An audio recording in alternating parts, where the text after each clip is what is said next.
Hey guys, it's Jack Punkington here. It is 1:05 in the morning, and I have had a crappy week.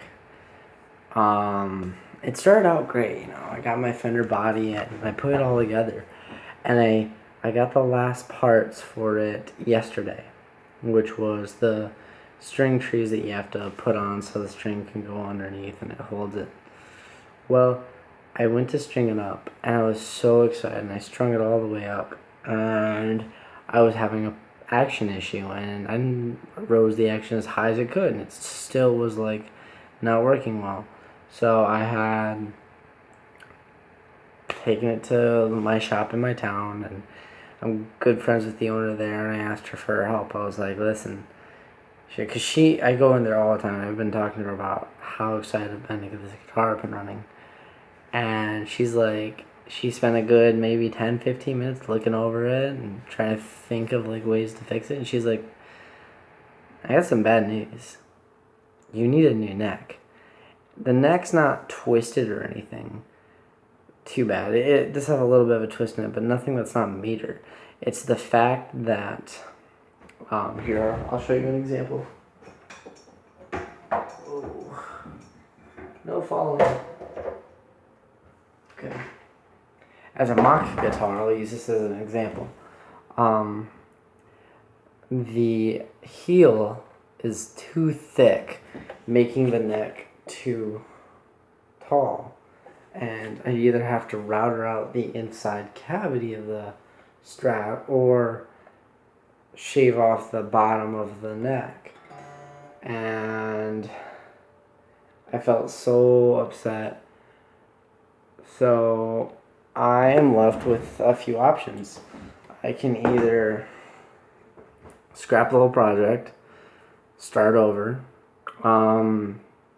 take a break from the project for a few months, just kind of put it in the closet, and or there's a Fender made in Mexico Strat in a town near mine for a really good price, and I can buy it, swap the necks, and hope and pray it works. But then I'd have a spare Strat that I don't want.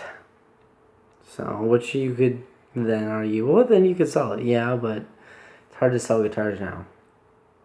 Not a lot of people are buying them. So, I don't know. I don't know what to do.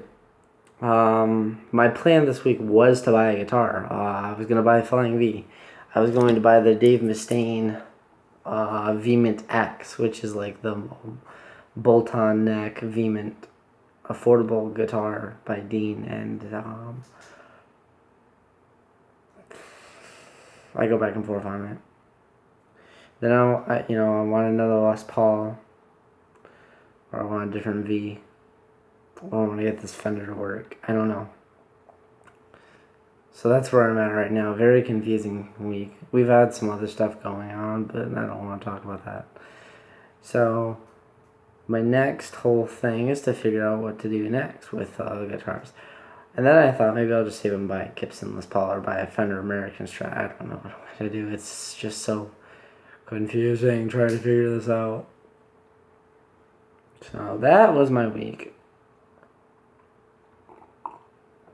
And I thought maybe about getting like an Epiphone Les Paul Studio, or an Epiphone Les Paul standard used. I don't know. A couple cool instruments to look at. So let me know what you guys think. What do you think the best idea would be? And I think it's funny. I can either buy an Epiphone a Fender made in Mexico Strat for $200 plus the 10 little bit that would cost for me to drive to Lansing, or I could spend $250 to $300 on just a new neck. And I was like, well, if I'm going to do that, I might as well just buy the whole guitar. Hard. So that was my stressful week. So just thought I'd give you guys an update on why I haven't really made the review video. So, also, side note, listen to the band Tremonti this week, and I really like it. Old time viewers will know I used to listen to Creed a lot when I was a kid, and Alter Bridge is pretty good. And so when I heard Mark Tremonti has his own band, I wanted to listen to it, and I really like it. I might do a vocal cover of his song "You Waste My Time." So look forward to that. See you guys later. It's Jack Wellington signing out. Peace, guys.